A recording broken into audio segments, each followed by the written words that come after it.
Welcome, everybody, to another episode of Your Spiritual Journey. This is Dr. Bob, and this is the space and the place where we talk about things important to your soul. As always, we ask that you like us, subscribe, and maybe even support us on Patreon. And speaking of supporting us on Patreon, since this has been being recorded the week of Thanksgiving, I want my Patreon supporters to know how thankful I am for their support. In fact, I've decided that I'm going to read a list of our patrons at all three levels. There's the spiritual support level, the higher self level, and the light worker level. And just give a shout out to our current supporters, and in subsequent podcasts, we will be also thanking our subscribers. So our latest supporter is Patty Elvey, and then there's Cheryl Beller, Carol Briney, Patty and Tony Nakino, Bill and Mary Vandeveer, Mary Chester Wasco, Barbara Park, Ellen Guys, Brew, my sister Holly, thank you, sister, Lynn Alms, Ann Hood, and Judy Kay. I thank you very much for your financial support of this program. It helps keep us on the air. Today's guest is someone I met through a Facebook algorithm that decided we should be friends. Yeah. So we became friends on Facebook, and as I explored the work that Abby Bolton is doing and looked at her posts on Facebook, I thought she is a perfect fit for our podcast. Thanks. Abby holds a BA from Smith College. She's also a Leadership Pittsburgh graduate, as well as a certified human-centered design practitioner through the Luma Institute. In 2023, following other significant personal and professional changes and the continued feeling of misalignment, she finally listened to her ever louder inner voice, taking a bold leap away from a successful corporate consulting career to pursue her soul's purpose, creating art to elevate both space and spirit. And she founded Abby Bolton Arts. And let me say, it's interesting that her consulting through the Luma Institute had to do with aligning businesses and their missions and purposes. Mm-hmm. And now she's aligning her own mission and purpose. Mm-hmm. Before transitioning to full-time entrepreneurship, she specialized in change management, strategic communications, leadership and team development, and culture transformation. She has made quite a change because she now combines her business acumen with her warmth and intuition and good energy that she channels into her client-centric approach and customized solutions to empower and support others to progress on their chosen paths and with more ease, joy, confidence, and well-being. Her commissioned work is collected by numerous individuals, entrepreneurs, and organizations, including Leadership Pittsburgh, Frederick Wells Advisors, and POWER. POWER is the Pennsylvania Organization for Women in Early Recovery, where she's honored to be creating paintings to support healing, hope, and renewal in group therapy spaces. She's participated in several Pittsburgh area art exhibitions, garnered awards in international online competitions, and has been a featured artist in the OMA Center for Mind, Body, and Spirits Art is a Sacred Channel event. She's also an instructor at the 2025 Connecting to Source retreat. Her work is on sale at her art studio in Etna and additionally here online.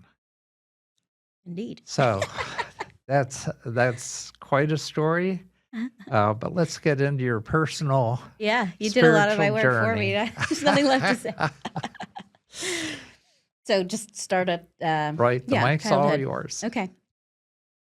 Well, so I grew up in Pittsburgh, and I am a Reformed Jew. That is the frame in which I connected with God, and and thinking about telling you guys this in terms of the narrative. I always believed in God. I mean, I went to, I did the normal stuff, Sunday school, Hebrew school, had a bat mitzvah, those kinds of things. But my dad and I would walk and have these, he's very sort of contemplative and spiritual. And he's a psychologist. So he thinks deeply about things. and loves being in nature and is really inspired by it. And he would usually a sunset, but it could be like a waterfall. But he would say, God is in the beauty of the world. And he said that from a young age, and and then later on I would reference it. And it's like, God is in the beauty of the world, Daddy. And so thinking back on that, how interesting, because it's that match of beauty and mood and color and its spiritual potential and impact and energy. So, so I mean, Reform Judaism has a lot of flexibility to it, so I never felt constrained by that. But it wasn't until, I married someone Catholic, and so when we went into things, we both wanted to have kids that were of our religion, and we were like at an impasse. And I said, this was before you got married or after? It was as we knew children? That we were going to get married, and we were kind of working this stuff out. Okay. So eventually, he did decide that we could raise them Jewish. But being a part of his family, it just sort of like gave me this, I experienced, this is more of a spiritual insight than an art insight, but when you grow up Jewish, you're kind of like, you can't get excited about Christmas in the same way and the holiday season. And, so I used to feel like outside of that, because especially back then, people assumed that everybody celebrated Christmas, those kinds of things. And so it was just sort of, I don't know, there was a moving to the center of being included in that. And like, I found myself saying Merry Christmas to people sometimes, And, so anyway, just kind of an integration of different things. And it was when I had my son, who's now 10, so a decade ago, is when I would say my real spiritual awakening started. And I went to a medical intuitive here locally, who I was referred to. And that was my first exposure to the idea of angels or spirit guides or anything like that. I just was not on my radar. Although angels do appear in Judaism and Islam in addition, But it's not a big focus.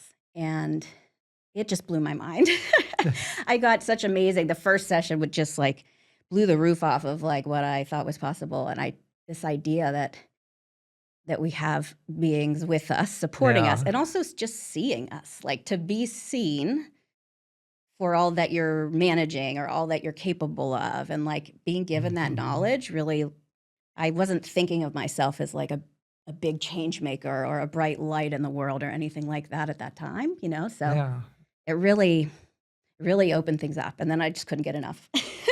So what led you to consult a medical intuitive? I mean, that's a big step for people. Yeah. Well, so when I was pregnant, I was trying to avoid being induced.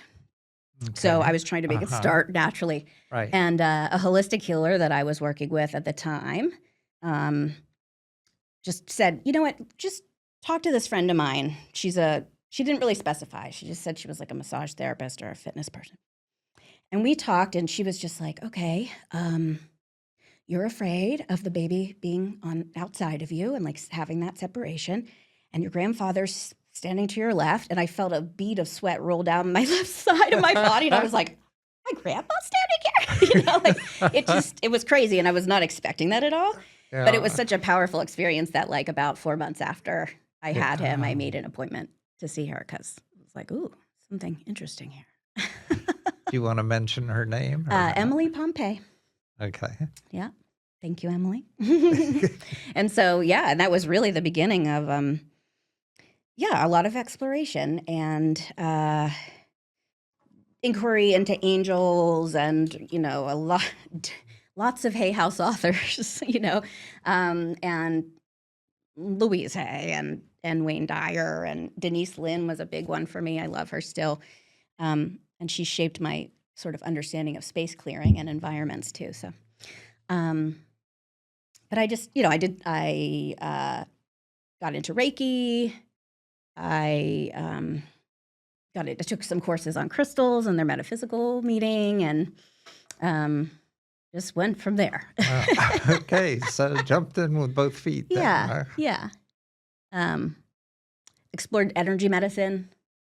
Donna Eden's program that did that through Mind Valley online. It was just this kind of pull. It was like, this is something I remember Yeah. justifying the like $350 I wanted to spend on an online course at the time to my partner, saying this just feels important for my journey, And I had chronic pain myself, so both individually, but I had a sense that I was going to help people. I'm not a physical hands-on healer at this time, but it just felt like it was part of my picture, Okay, so part of this picture Mhm.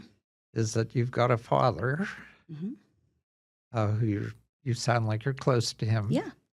And you've got this husband with his Catholic upbringing. Yes. So, But we are not together now. Yeah. oh, okay. I'm a single mom now. I was going to say, how did they react to all this?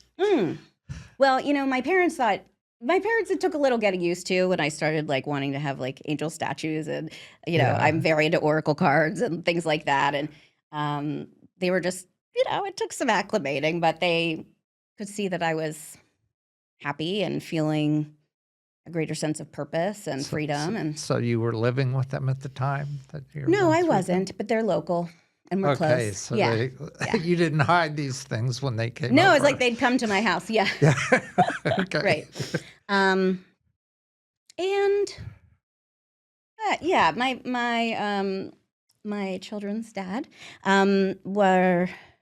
he was comfortable with the idea of spirituality, but as it grew, it kind of he started getting a little less aligned.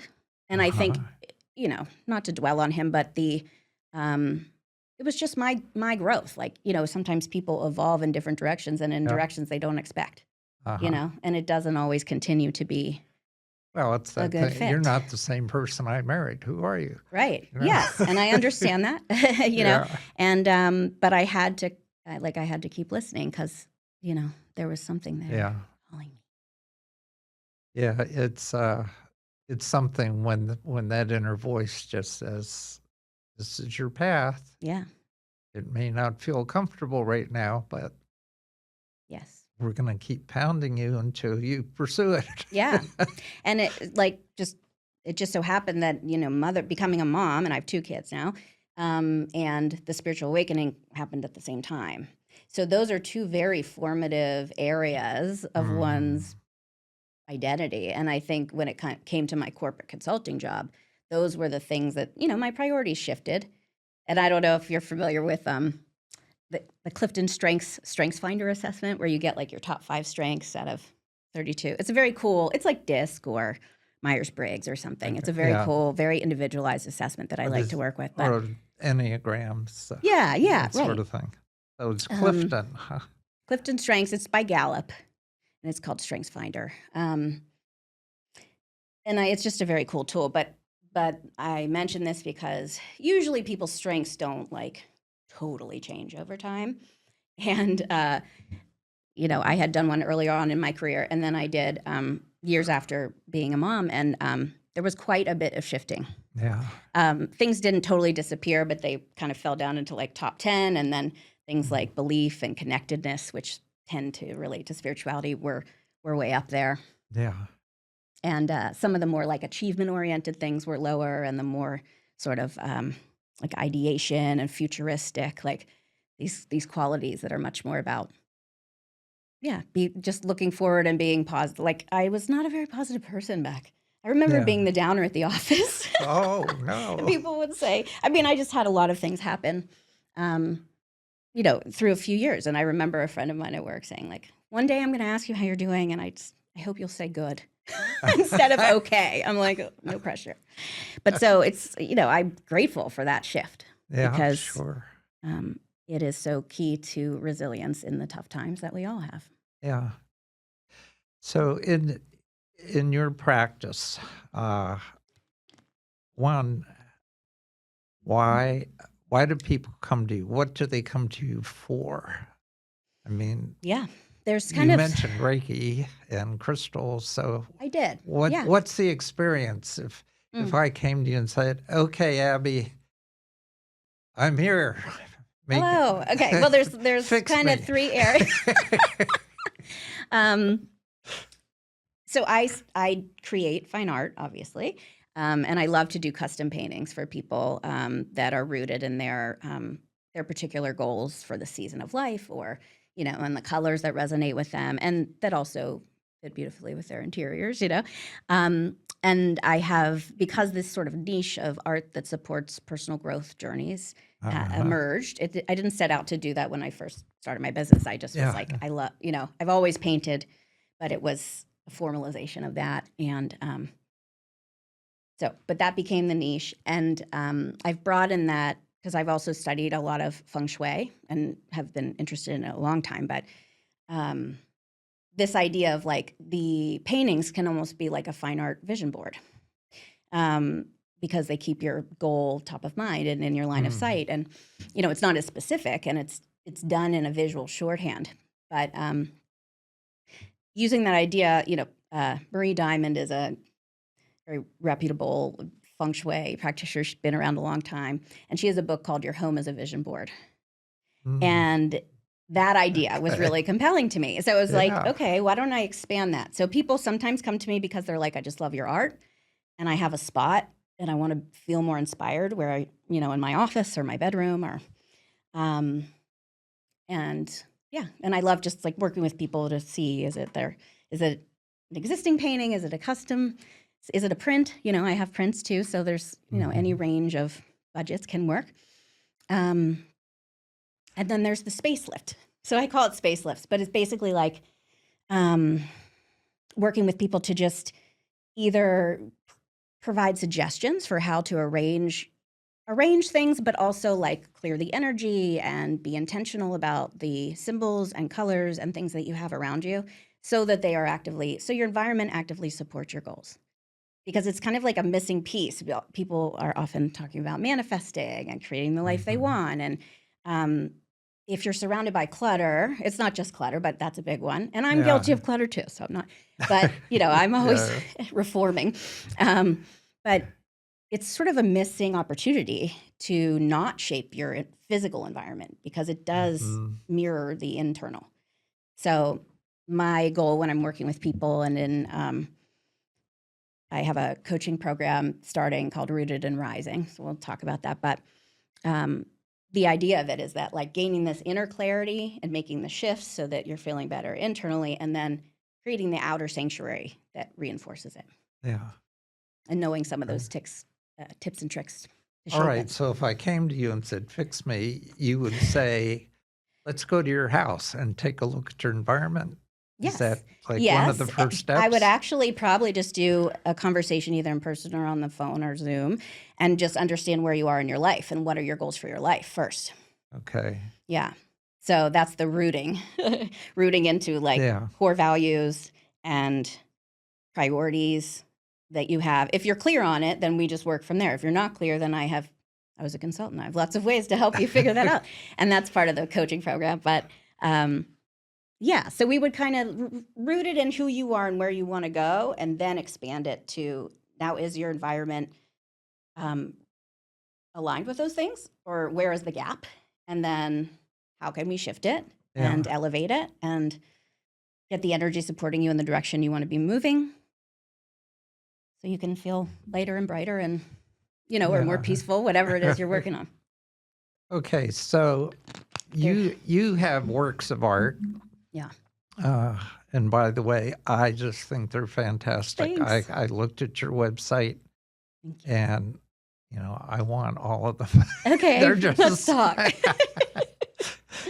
they're just gorgeous. Thank you. And they resonate with me a lot. Yeah, thanks. But it's one thing to get a piece of art from Abby Bolton, and we know that they're all going to go up in value over time.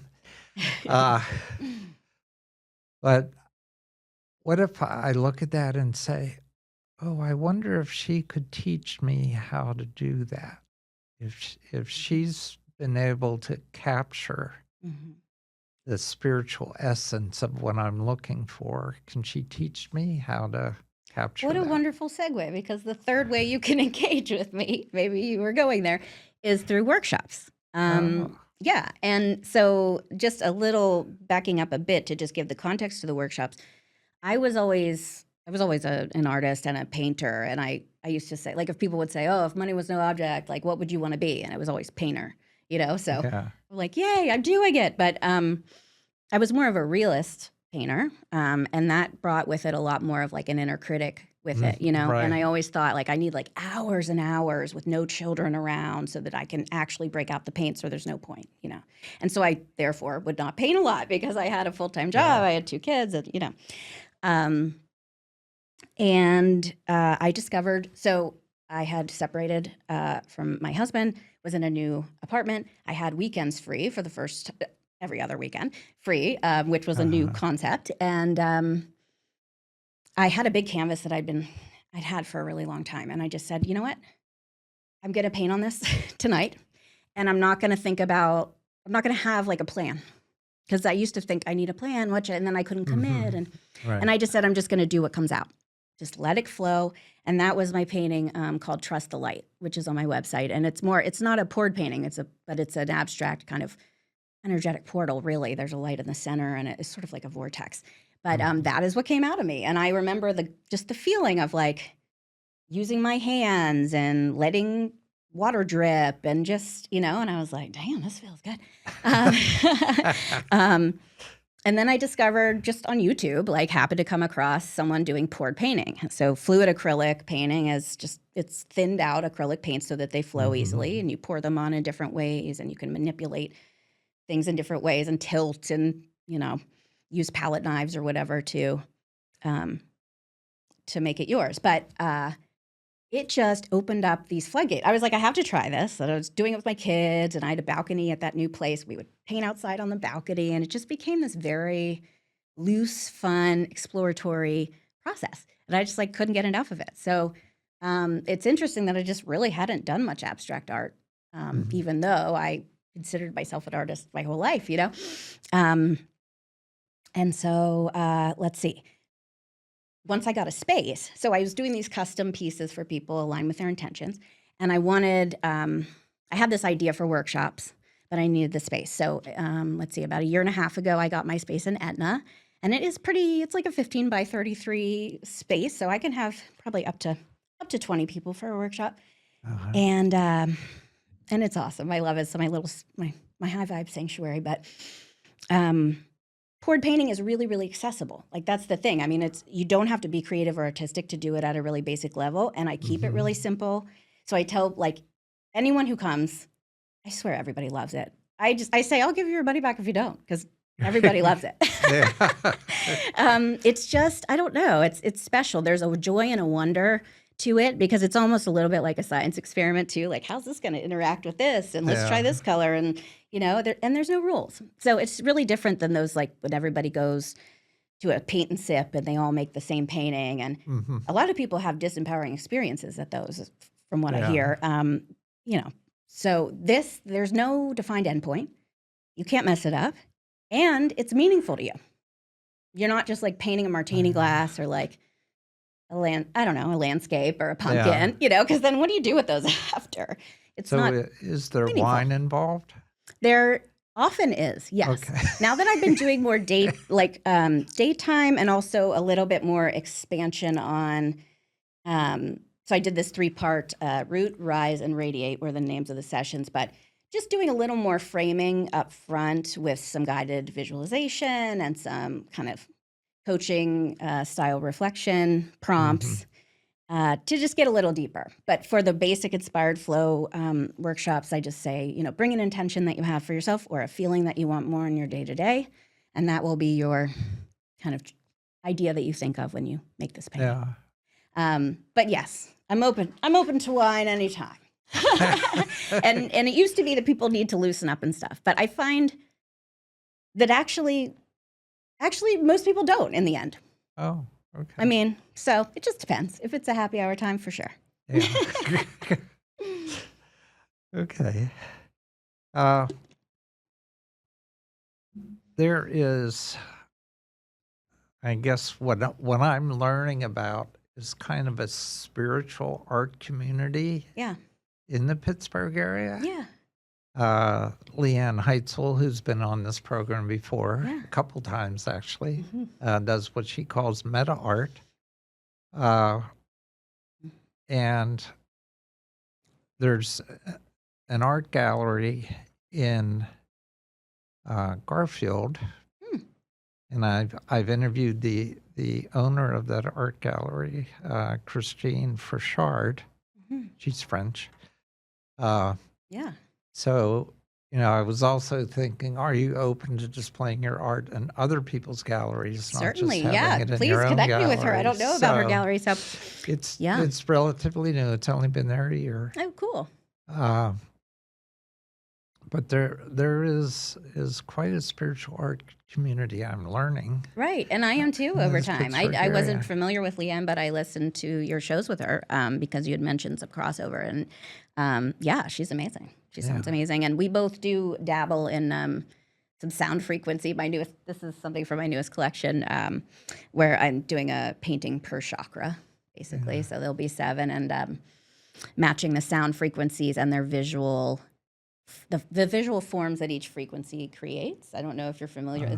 The area of that is called cymatics.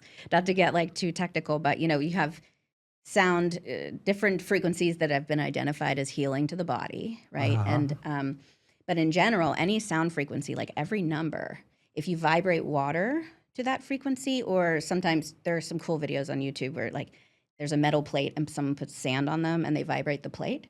And the sand moves around into a different geometric shape for every single frequency. Yeah. So this is the visual of 528, which is Okay, known as the love just a frequency and minute. miracles. For those of you listening and not watching on Oh, sorry. YouTube, we have a couple of Abby's pieces of art here. So she's going to explain the one that's behind her, Yeah. and then she can explain the one that's behind me. Okay, if this is a good time, I kind of like sure. just followed a trail there. Yeah, so if you can't see it, I'll try to talk in a way that you don't need to. But there's a raised area. I projected this some of the frequencies are simple shapes, but as you get higher, they get quite complicated and someone saw this at an event recently and said it looked like a labyrinth to them. And but yeah, it's almost a mandala kind of shape. And so I traced that initially, then went over it with some modeling paste to give it depth. And so for this one, it's underneath the painting, almost like topography. Like that's how I think of it. And for each in the series, I chose 2 different divine feminine influences from different cultures that represent different aspects of the area that chakra speaks to. So, like for instance, here I was working with the shekhinah on the bottom because she's really that's the Jewish and Kabbalah divine feminine presence. And she's a bridge really from between earth and the divine.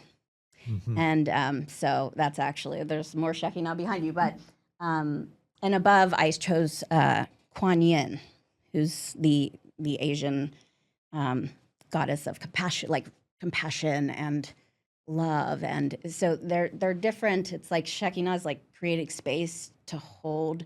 I think the translation of Shekhinah is the indwelling of God or the divine. So it's sort of like Shekhinah is like holding you and your suffering or your need for love, and Kuan Yin is more of like washing it away.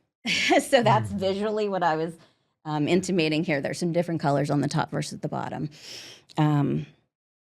And yeah, it's just an example of like, I just really love to use color and form as metaphor and symbolism for these deep Okay. felt Now, ideas. So I also see some hearts on there that look like they could be rose quartz or something close to they that. are rose quartz. Yes. So there's rose okay. quartz in the center, and I had those hearts too. And so they're like facing different directions based on whether they're kind of rising up or coming down. But I like to use the crystals associated with each chakra or energy center just to enhance that. Yeah.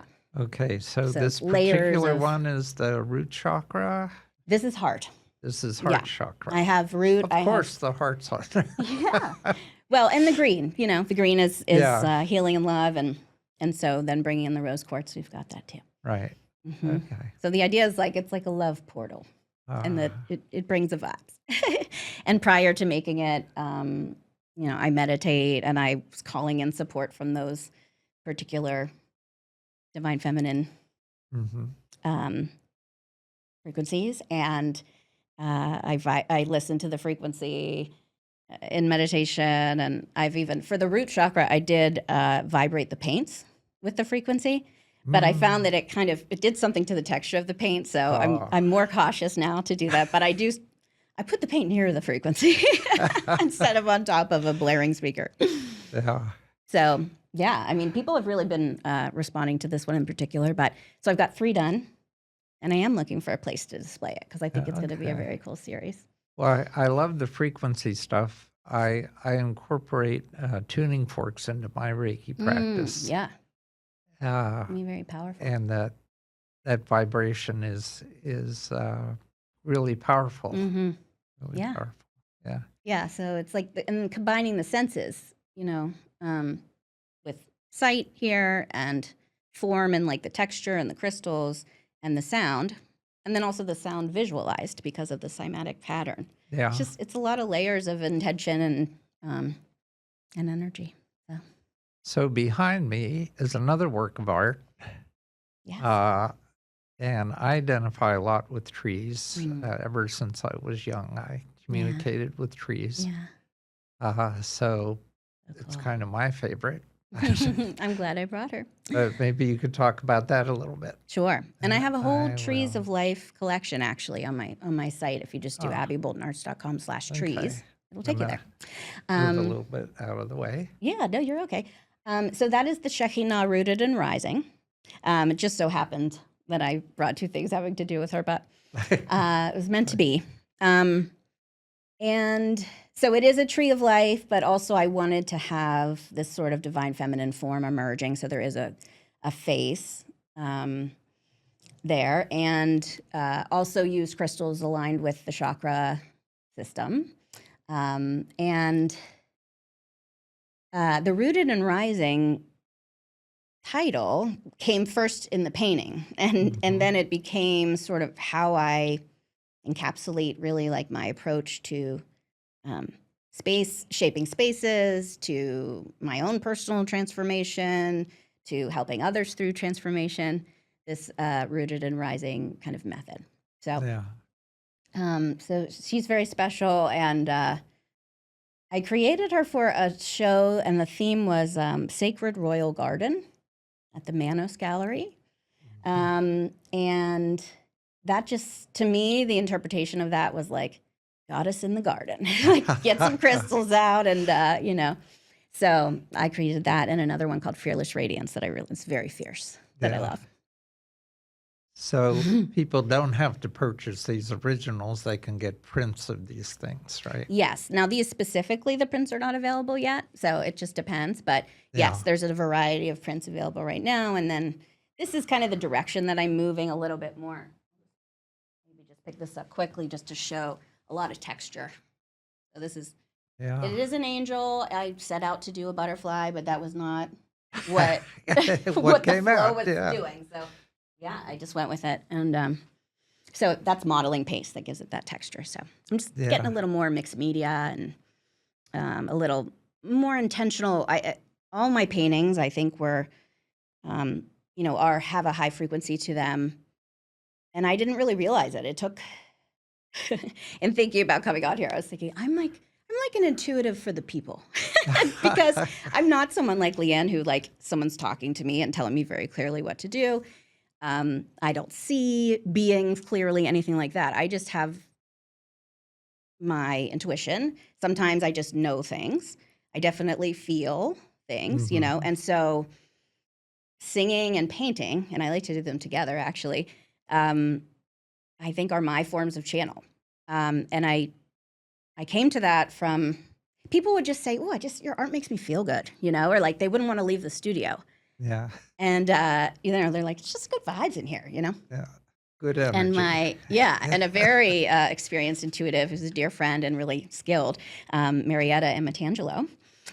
She said, well, because I said something like, well, you channel, and I just, and she's like, what do you think this is?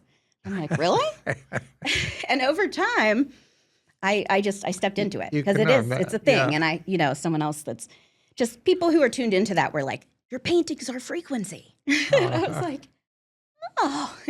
So now I'm, really stepping into that, leveraging that, doing more meditation up front and leaning in. But I'm still very much on my spiritual journey, and, I'm sure that over time more of my intuitive capabilities will develop, but I'm definitely not hearing things dictated to me or anything like that.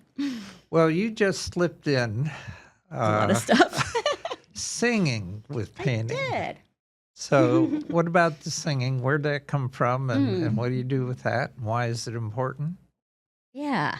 Well, actually, in my one aspect of kind of growing up, I always loved to sing, and found it really cathartic, just emotionally.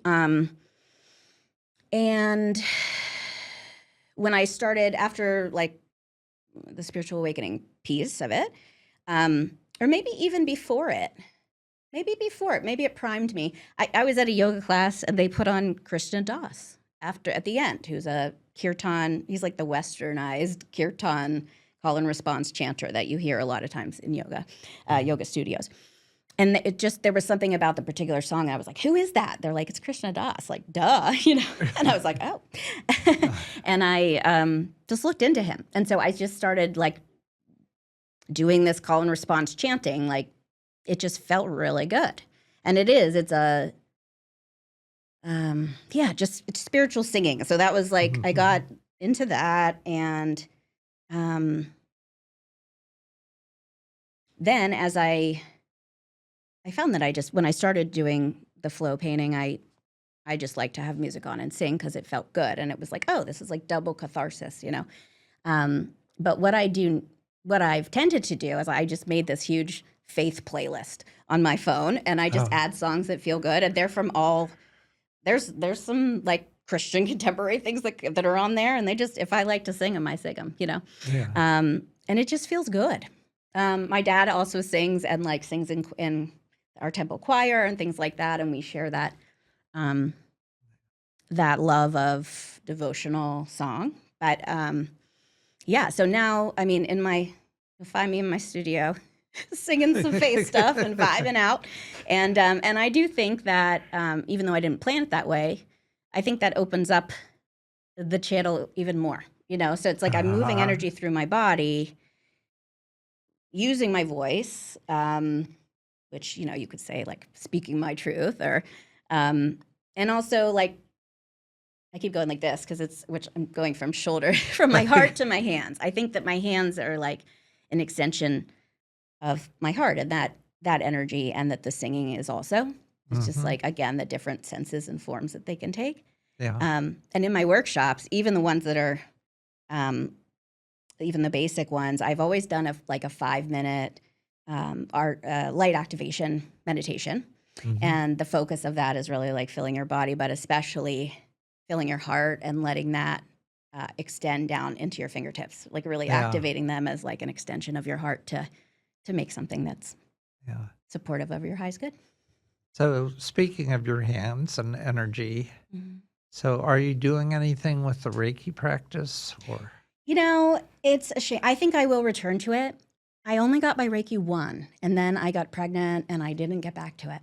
Uh, Um, and even though it was just Reiki 1, I did attend some Reiki shares in that time. And that was really validating from like an intuition point of view when I would, uh-huh. I would be, you know, urged to go somewhere because I felt there's something, and then that they would say something Yeah. about that after. That was very cool because especially back then, I didn't have as deep of a relationship or trusting relationship with my intuition, you know? So yeah, so I think that, the spidey senses, as a recent Mhm. guest of yours was saying, like they're active, but I don't specifically practice Reiki right now. Yeah. Sometimes I will activate the crystals before, Uh-huh. clear and activate them before they go on paintings. Yeah. But yeah, I'd like to return to it. Okay. I'm not using it with people. Right. Mhm. Okay. I'm curious about a lot of things. So you did say Mhm. that art has always been your thing throughout your life, even during this time when you were doing all this left brain consulting stuff. Yeah, although I did kind of leave it. I mean, yeah, I did not dedicate much time to art. So, yeah, just Yeah. because caring for a lot of people and Yeah. putting a lot of energy out and not having a lot of nourishing time coming in. Yeah. Well, I mean, I know a lot of people, including myself, who identify as a writer, Mm-hmm. Yes. even though I've never been formally published. Mhm. And I can see identifying yourself as an artist, even Yes. if you didn't have time to devote to Sure. what Yeah. that was, Right. sort of internally, you know that that's my identity. That's who Mm-hmm. I am. Yeah. Yeah.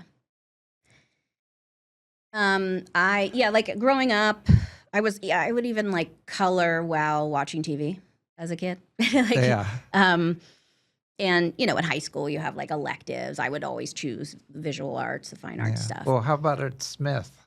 'Cause it Smith, I did a sounds like little you bit. were a Hmm. business major there, right? Well, you know what? It's really all liberal arts. Like the most sort Oh, of businessy thing there is like economics and government. yeah. I forget what they call it, political science. Um, so actually, I was a comparative literature major and a film studies minor. And Oh. so I did some visual art, but then I got really into the film program. And I think because there was so much analysis and symbolism and, Mm. and comparative literature is sort of like the more interdisciplinary analytical version of English, Mhm. an English literature major. And you're comparing two different languages. But I didn't choose it for the languages. I chose it because I was always like someone who liked the integration of things Mhm. and the insights that come from that inquiry and that analysis. Yeah. Um, and I really sort of now I think I'm blending things in unexpected ways because I'm sort of like business meets art and spirit, like the seen and the Yeah. unseen, um, even drawing on different cultures and archetypes in the work. And Mhm. yeah, so, and I mean, I would say like what I do in a nutshell is art, spirituality, and personal growth, like all blended together. So, Okay. Well, and that's some of what you do with power. So could you mm, explain sort of the history of how you got involved yeah, with I love them them and what so you're much. doing now? Such a great organization. Um, let's see. Well, I had a sister who unfortunately lost a long battle with addiction, and I'm very Mm. peace with that. I think actually our relationship is better in spirit, maybe than it Uh-huh. was in life because of the addiction. Um, but it was her birthday. Shortly after I opened my studio like in April, and then in July was her birthday. And I just wanted to do a workshop where some of the funds went to a nonprofit. And so I chose Power because I know that she had been there a few times, and I knew their mission to support women in this way. Yeah, and so Rosa, their executive director, came, and it was just a great group. It was just like a really powerful thing. We raised a little money for them, and but I was explaining my background, and so they were actually in the process, and they're now there in a new campus. They were building this integrated campus where it's right in Swissville where their halfway house was, still is, but it's in proximity right across Yeah. the parking lot. And they are going to be providing the whole spectrum of like detox to like longer term outpatient support, Yeah. all in one place. And so it's very cool enhancement in terms of like continuum of care. And it's a big change because everybody's suddenly co-located. They're in a totally new building. They have to figure out, what does that look like? How do we capitalize on the fact that we're in the same place? So there's a Yeah. lot of that like ways of working adjustment and buy-in and things like that were what I dealt with in my change management days. So so I actually am working with them on some change management things and some culture things, some Yeah. defining their values and kind of socializing them, and using the move to the campus as a reset culturally and sort of Yeah. process-wise for them. And at the same time, they commissioned a painting by me, and I donated one because they have 4 group therapy rooms. And I was like, I want to at least spread things out, you know? So the rooms have different names. One of them is resilience, and that's one place where my painting, I need to go hang them up, but they're ready to go.